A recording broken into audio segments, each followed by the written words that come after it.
علیکم ورحمۃ اللہ وبرکاتہ۔ الحمد للہ کفا والصلاة والسلام علی عباده الذین اصطفى، اما بعد۔ اعوذ باللہ من الشیطان الرجیم، بسم اللہ الرحمن الرحیم۔ یا ایہا الذین آمنوا کتب علیکم الصیام کما کتب علی الذین من قبلکم لعلکم تتقون۔ اللہم نور قلوبنا بالقرآن وزین اخلاقنا بالقرآن وادخلنا الجنة بالقرآن ونجنا من النار بالقرآن۔ ربنا افتح بیننا وبین قومنا بالحق وانت خیر الفاتحین۔ صدق اللہ العظیم وصدق رسوله النبی الامین الکریم ونحن على ذلك لمن الشاہدین والشاکرین والحمد للہ رب العالمین۔ بادئ توحید کے متوالو، غوث اعظم کے جانثارو، آئیے کچھ عرض معروض سے قبل ہم اور آپ مل کر آقا نامدار، مدینے کے تاجدار جناب احمد مجتبی محمد مصطفیٰ صلی اللہ تعالی علیہ وسلم کی بارگاہ میں جس طرح سے پڑھاتا ہوں میرے ساتھ مل کر پڑھیے۔ الصلاۃ والسلام علیک یا رسول اللہ، الصلاۃ والسلام علیک یا حبیب اللہ، الصلاۃ والسلام علیک یا نبی اللہ صلی اللہ تعالی علیہ وسلم۔ برادران ملت اسلامیہ، خطبہ مسنونہ کے بعد میں نے جس آیت کریمہ کی تلاوت کرنے کا شرف حاصل کیا، اللہ تبارک و تعالی مجھے حق کہنے، آپ کو حق سننے، ہم سب کو اس پر عمل کرنے کی توفیق عطا فرمائے۔ بڑے خوش نصیب ہیں ہم لوگ کہ اللہ تبارک و تعالی نے بار بار ہم کو ایسے مواقع عطا فرمائے کہ ہم رب کے حضور حاضر ہو جائیں اور اپنی مغفرت کرا لیں۔ رمضان المبارک کا یہ عظیم مہینہ، اس کی برکتیں، اس کی رحمتیں ہر طرح سے اس قدر وسیع کی جاتی ہے کہ آپ دیکھتے ہیں کہ اس مہینے کے اندر رزق میں بھی وسعت ہوتی ہے، اس مہینے کے اندر لوگ اللہ کو یاد بھی زیادہ کرتے ہیں، نمازی بھی بڑھ جاتے ہیں۔ یقیناً ایسا لگتا ہے کہ ہر طرف مسلمان ہے، موجود ہے مسلمان۔ اللہ تبارک و تعالی ارشاد فرماتا ہے، یا ایھا الذین آمنوا کتب علیکم الصیام کما کتب علی الذین من قبلکم لعلکم تتقون۔ اے ایمان والو، تم پر روزے فرض کیے گئے جیسے تم سے اگلوں پر فرض ہوئے۔ کیوں فرض کیے گئے؟ اس کی وجہ کیا ہے؟ تو واضح لفظوں میں اللہ تبارک و تعالی نے فرمایا لعلکم تتقون، تاکہ تم پرہیزگار بن جاؤ، تاکہ تم متقی بن جاؤ۔ روزے فرض ہونے کی حکمت یہ ہے کہ بندہ متقی بن جائے، بندہ پرہیزگار بن جائے، بندے کے دل میں اللہ کا خوف آ جائے، مومنین اللہ سے ڈرنے لگ جائے۔ برادران ملت اسلامیہ، آج اگر یہ ساری چیزیں ہو رہی ہیں تو پتہ یہ چلا کہ روزے کا اصل مقصد حاصل ہو گیا۔ لیکن وہی حال ہے جو غیر رمضان میں ہیں، جو روزے کے بغیر ہیں۔ جس طرح عام دنوں میں ہم جھوٹ بولتے ہیں، روزہ رکھ کے بھی جھوٹ بول رہے ہیں۔ عام دنوں میں غیبت کرتے ہیں، روزہ رکھ کے بھی غیبت کر رہے ہیں۔ عام دنوں میں چغل خوری کرتے ہیں، روزہ رکھ کے بھی چغل خوری کر رہے ہیں۔ عام دنوں میں کسی پر بہتان تراشی الزامات لگاتے ہیں، روزہ رکھ کر بھی وہی کر رہے ہیں۔ اگر عام دنوں میں مال حرام کھاتے ہیں اور روزہ رکھ کے بھی وہی کر رہے ہیں تو پھر تقوی کا نور کیسے حاصل ہو گیا؟ ہرگز نہیں۔ روزے کا اصل مقصد جو ہے آپ کو ملا نہیں ہے۔ امام غزالی رحمت اللہ تعالی علیہ اسی لیے تو لکھتے ہیں کہ 3 لوگوں کا 3 درجے کا روزہ ہوتا ہے۔ لوگ روزہ رکھتے ہیں، اس میں 3 درجے ہیں۔ آج خود اپنے آپ کا محاسبہ کر لیں اور اندازہ لگائے، معلوم کر لیں کہ آپ کس درجے کا روزہ رکھتے ہیں۔ امام غزالی رحمت اللہ تعالی علیہ کہتے ہیں کہ پہلا درجہ عام روزہ، عام روزے کا مطلب یہ ہے کہ صبح سحری سے غروب آفتاب تک نہ کچھ کھایا نہ کچھ پیا اور اپنے آپ کو جماع سے محفوظ رکھا. یہ عام لوگوں کا روزہ ہے جیسا ہم اور آپ رکھ رہے ہیں. سحری سے لے کر افطار تک نہ کچھ کھاتے ہیں نہ کچھ پیتے ہیں اور اپنے آپ کو جماع سے محفوظ رکھتے ہیں. صحبت سے بیوی کے پاس جانے سے اپنے آپ کو روکتے ہیں. تو یہ عام لوگوں کا روزہ ہے. پھر آگے امام غزالی رحمت اللہ تعالی علیہ لکھتے ہیں کہ پھر ہوتا ہے خاص لوگوں کا روزہ. وہ خاص لوگ کون ہیں, کیسے روزہ رکھتے ہیں؟ تو ان کے بارے میں فرمایا کہ وہ صبح سے لے کر صبح صادق سے غروب آفتاب تک بھوکے پیاسے اور اپنے آپ کو جماع سے محفوظ رکھتے ہیں.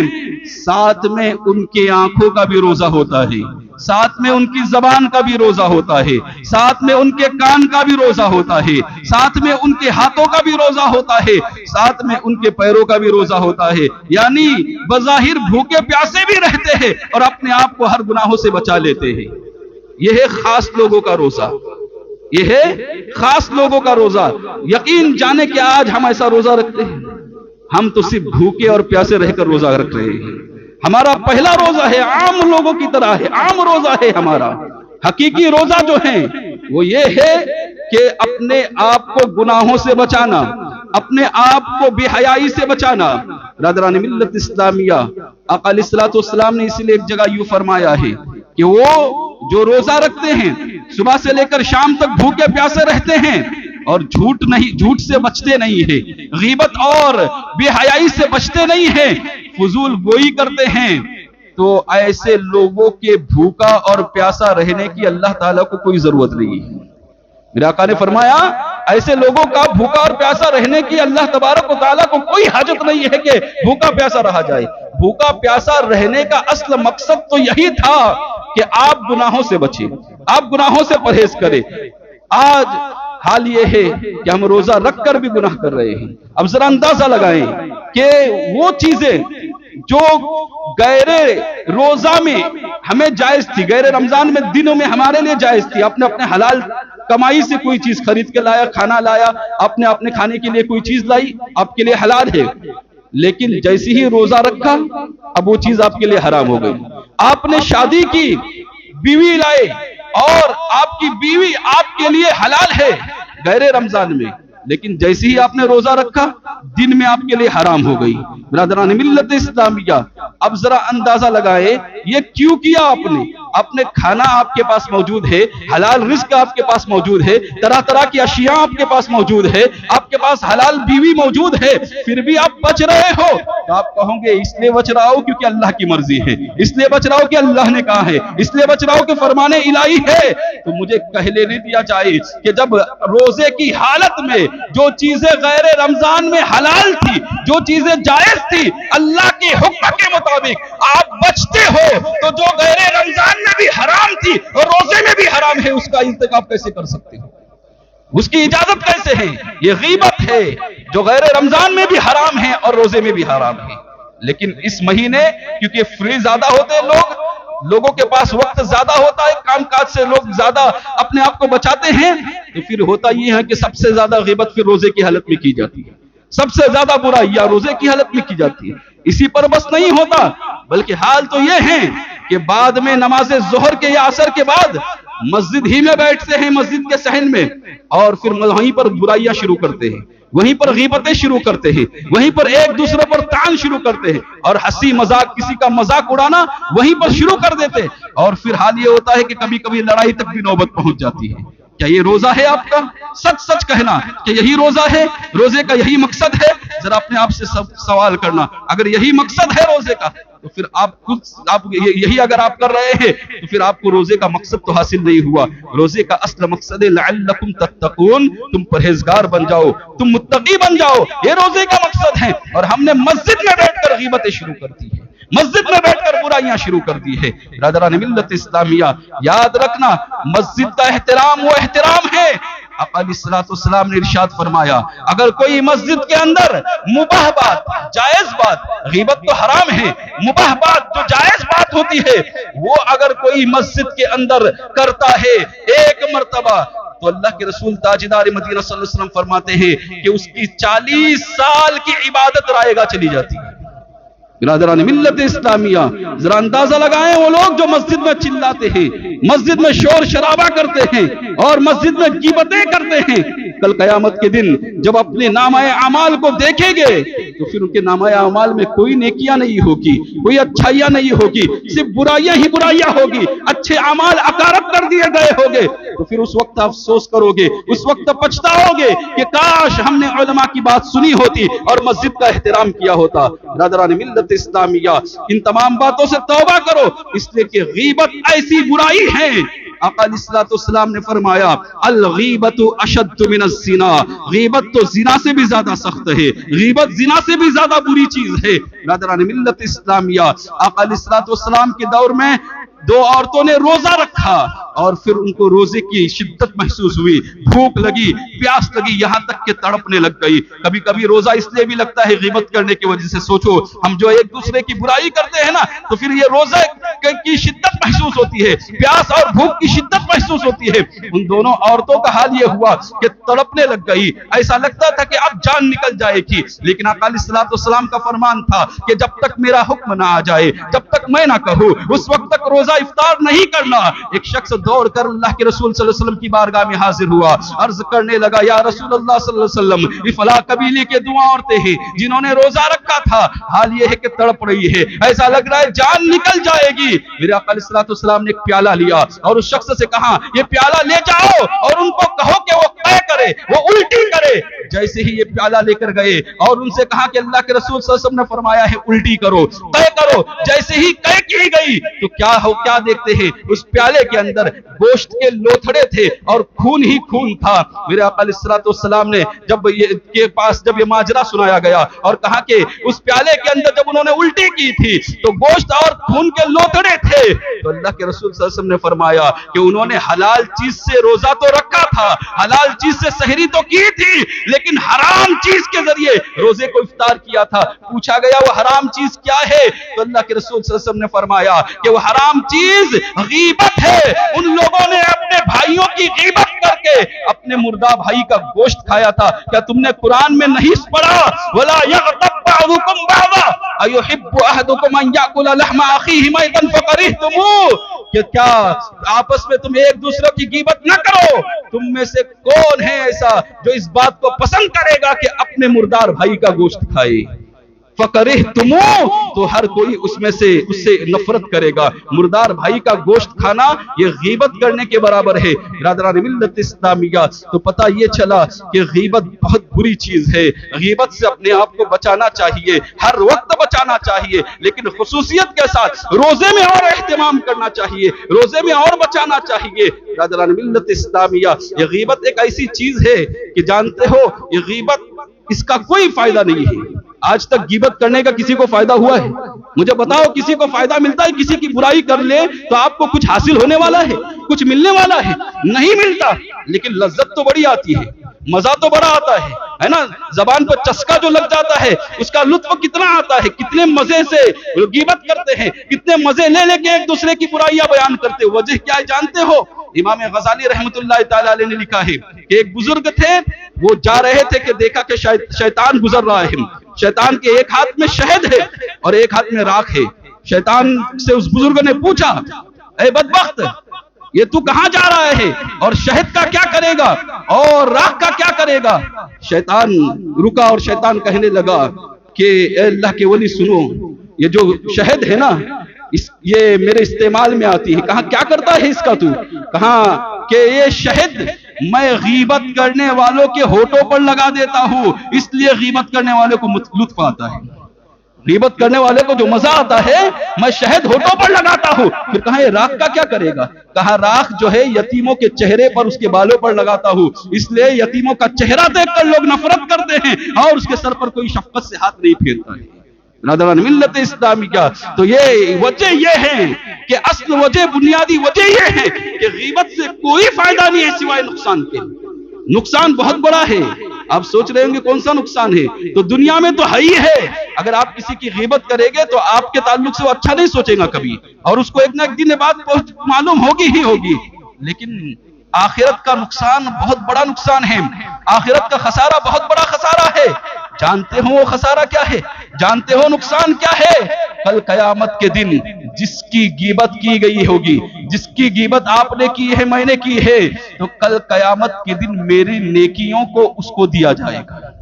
یہی وجہ ہے کہ ایک بزرگ تھے، جب بھی ایک شخص تھا ان کی بڑی غیبت کیا کرتا تھا، برائیاں کیا کرتا تھا۔ ان بزرگوں کو جب پتا چلا تو آپ نے تحفے دینا شروع کر دیا۔ روز پتا چلتا تھا کہ آج فلاں شخص نے آپ کے بارے میں ایسا کہا ہے، اس شخص کو روز کچھ نہ کچھ ہدیہ دے دیتے تھے، کچھ نہ کچھ تحفہ دیتے تھے۔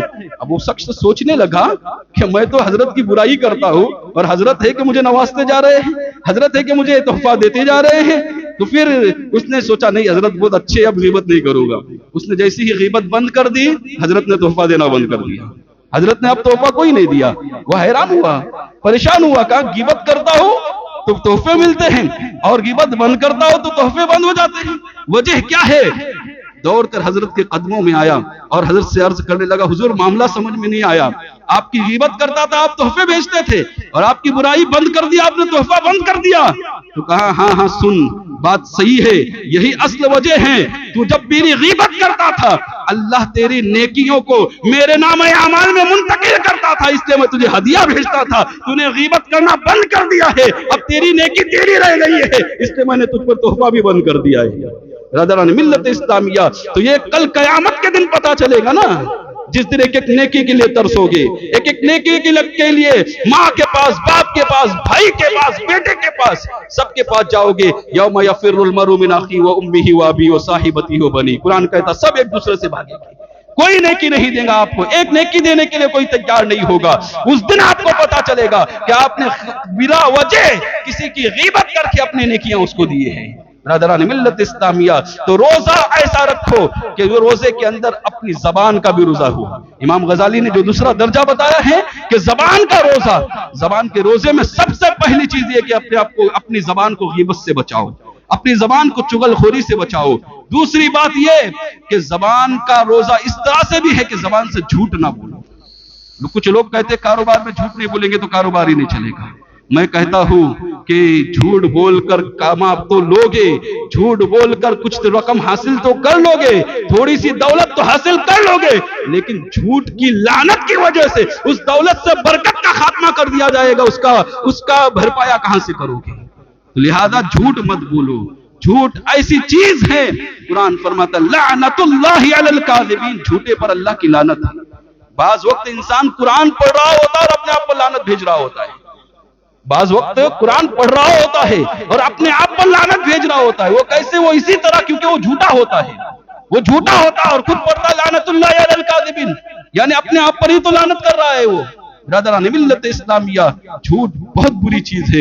ایک شخص آقا علیہ الصلوۃ والسلام کی بارگاہ میں حاضر ہوئے اور عرض کرنے لگے، یا رسول اللہ صلی اللہ علیہ وسلم، آپ کا دین سچا ہے، آپ برحق رسول ہو، لیکن آپ جو بہت ساری پابندیاں لگاتے ہیں نا، یہ پابندیاں میں نہیں کر سکتا، مجھے اجازت دیجئے کوئی ایک برائی سے میں رک جاؤں، میں آپ پر ایمان لے آؤں گا، میں اسلام قبول کر لوں گا، لیکن آپ اجازت دیجئے کہ صرف ایک برائی سے کسی سے رک جاؤں، باقی پھر دوسری برائی سے میں نہیں رک سکتا۔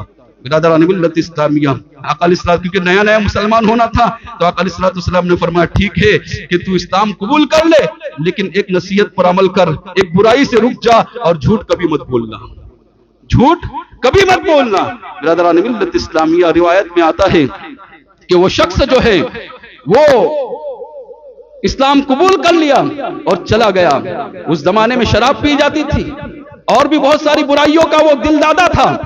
جیسے ہی شراب کے اڈے پر پہنچا اور شراب پینے کی خواہش دل میں انگرائی لی، پھر خیال آیا دل کے اندر کہ کل اگر میں مسجد نبوی میں حاضر ہوا اور اللہ کے رسول صلی اللہ علیہ وسلم نے پوچھا کہ کل کہاں گئے تھے، شراب پیے تھے یا نہیں پیے تھے، تو پھر جھوٹ نہیں بول پاؤں گا، کیونکہ آقا علیہ السلام نے فرمایا جھوٹ نہیں بولنا ہے، پھر میں جھوٹ نہیں بول پاؤں گا اور سچ کہوں گا کہ گیا تھا تو مسلمانوں کے اندر شرمندگی ہوگی، سب مسلمان ہو گئے اور اس میں کوئی شرابی نہیں ہوگا اور میں خود شرابی ہوگا تو پھر مجھے بڑی شرمندگی ہوگی۔ اس طرح وہ ہر برائی کے راستے پر جاتا، خیال یہی آتا کل آقا کو کیا بات جواب دوں گا، کیونکہ دوسری برائی سے منع نہیں کیا لیکن جھوٹ سے بچنے کے لیے کہا ہے۔ بارگاہ نبوی میں حاضر ہوتا ہے اور عرض کرتا ہے یا رسول اللہ صلی اللہ علیہ وسلم، آپ کی حکمتوں پر قربان، آپ نے ایک ایسی ہدایت ہدایت کی، ایک ایسی رہنمائی کی کہ میرا حال یہ ہوا ہے کہ ایک برائی سے بچا کر آپ نے ساری برائیوں سے مجھے بچا لیا ہے۔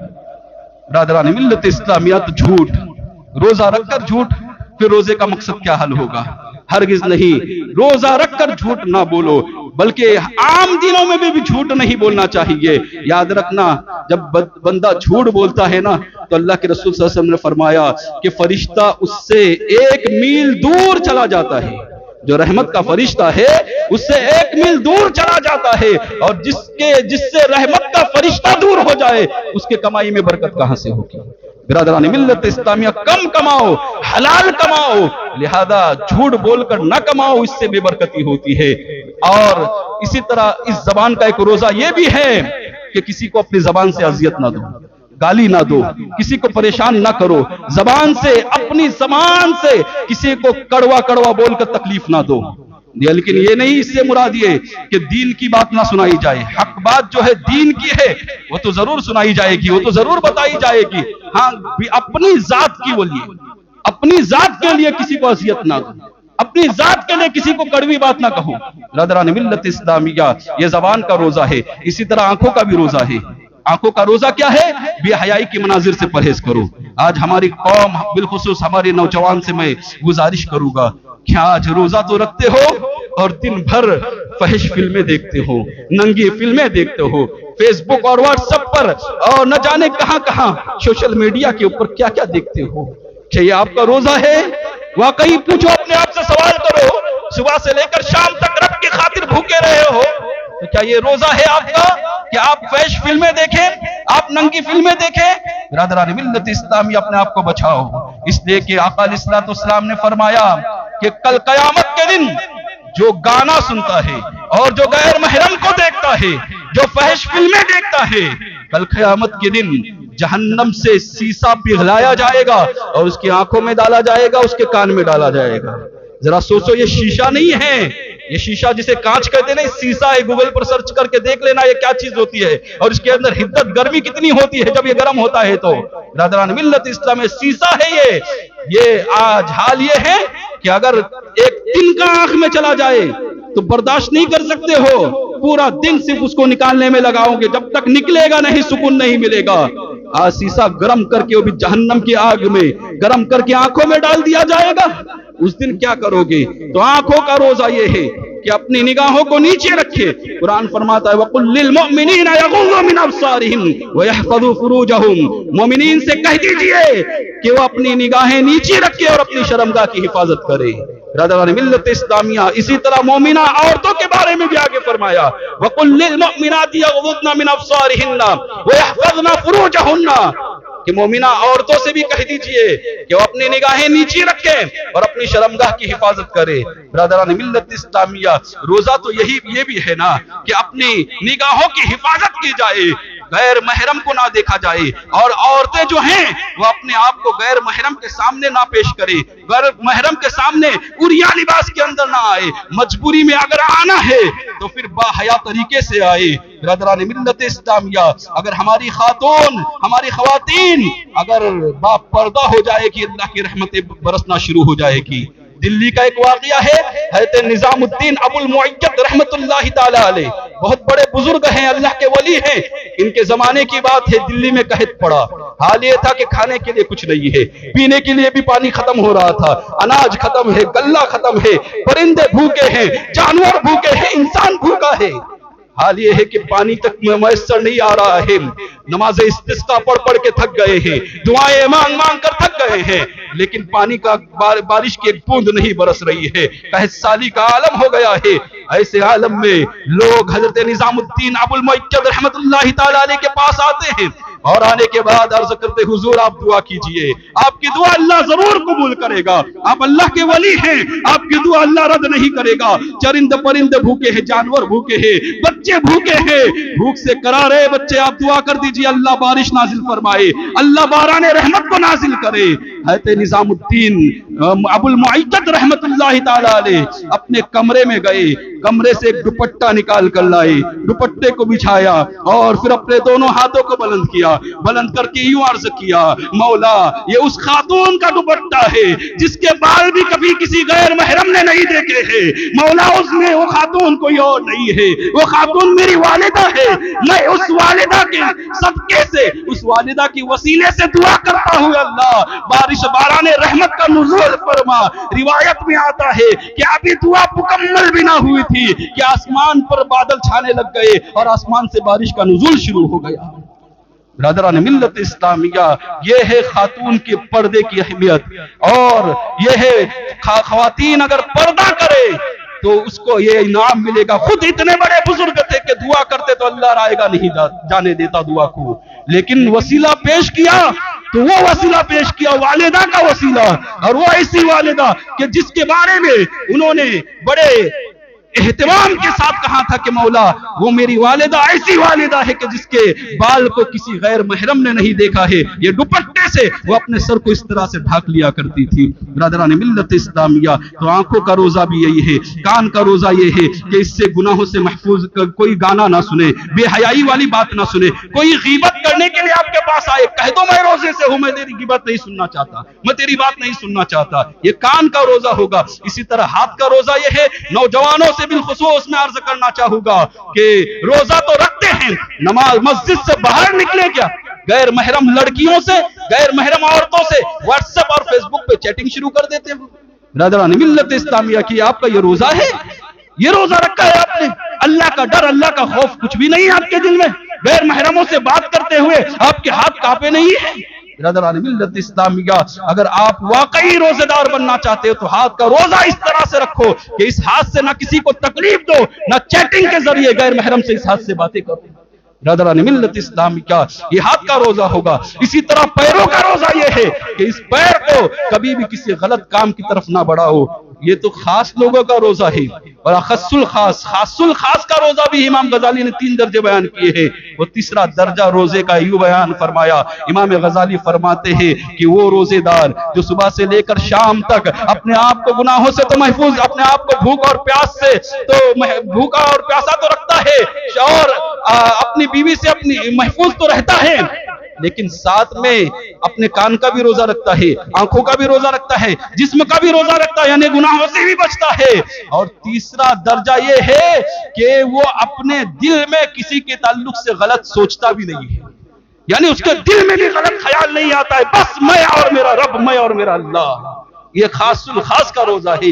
اب آپ کے اوپر نتیجہ چھوڑ دیا ہے کہ آپ کس طرح سے روزہ رکھنا پسند کرو گے۔ برادران ملت اسلامیہ، روزہ وہ رکھو جو اللہ تبارک و تعالیٰ نے فرمایا لعلکم تتقون، روزہ اس لیے رکھا جائے تاکہ تقوی کی دولت تمہیں حاصل ہو جائے۔ اللہ تعالیٰ سے دعا ہے کہنے سننے سے زیادہ عمل کرنے کی توفیق عطا فرمائے۔ وما علینا الا البلاغ۔ السلام علیکم ورحمۃ اللہ وبرکاتہ۔